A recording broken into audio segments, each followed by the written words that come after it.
My father was a businessman. He traveled the southeastern states. He was gone 2 to 3 weeks out of the month.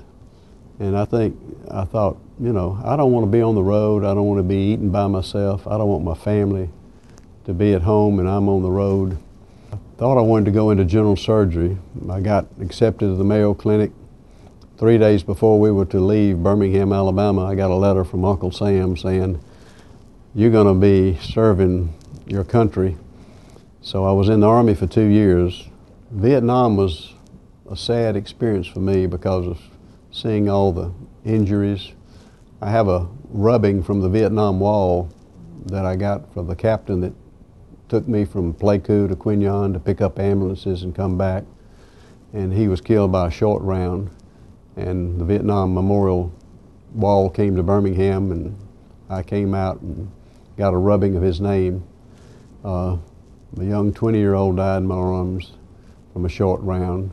You saw a lot of horrors of war.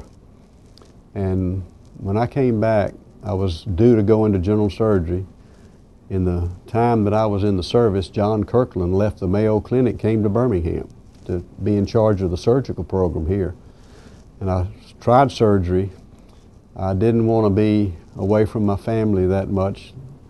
And the urology group of doctors were so congenial to each other, helped one another. We had patients that you could treat and you could see immediate results. And the patients were happy, the doctors were happy.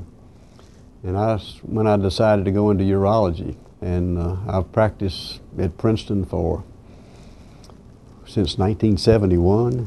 I've done mostly general urology, and 5 or so years ago they started doing the robotics.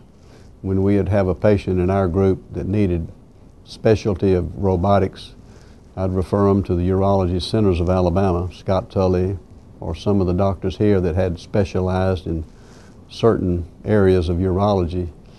And we've always had a good relationship with the urologists here in Birmingham. And I have decided that at this stage in my life, I wanted to give up my surgical privileges. And I have found a position, and it's been an honor really to have the urologists here accept me as a urologist to work in their group. And I will be doing mostly office work. Mainly I'll be concentrating on taking care of the patients that I've had in the past and any new patients that allow me the privilege of taking care of them, and we'll get them the best care in Birmingham. I did an operation and some of the nurses in the operating room said, "You look so bad." And I was having hot flashes, so I went and saw my cardiac surgeon. He said, "You better go see your cardiologist. You need a cath." And I had a cath that day and had open heart surgery that evening. This was 5 years ago. I had to have open heart surgery again 8 months later. I'm just blessed to be here and be healthy enough to take care of patients. I think it makes you a little bit more compassionate and makes you have a feeling of what the patients are going through. Sort of lets you know that you're human. You can get sick just like a patient.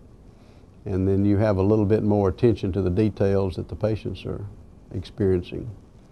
I've been married 49 years, have 3 daughters. They all live here in Birmingham. They each have 3 children, so I've got 9 grandchildren. I like to dig in the yard, take care of roses, try to find something to do with grandchildren like fish or play golf. Although golf, it may not be fun. You have to learn how to laugh at yourself. And in my experience, that the more surgeries a surgeon or a urologist does of the same variety, the better you are, the better the patient's outcome will be.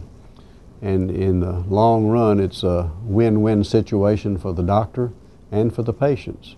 And here at urology centers, they have paid attention to that part of medicine where you've got robotic surgery, prostatic surgery, renal surgery, and certain other areas of urology where a general urologist might not be able to give you his expertise. And it has been shown that the more you concentrate on one part of the field, the better you will be at that. You'll have less complications and the patients will do better. And I've always felt like that the doctors change the dressing, the Lord heals. And certainly there's more than just the technique of the surgeon. So I believe there's a lot that the Lord does in the patients' lives and the doctors' lives.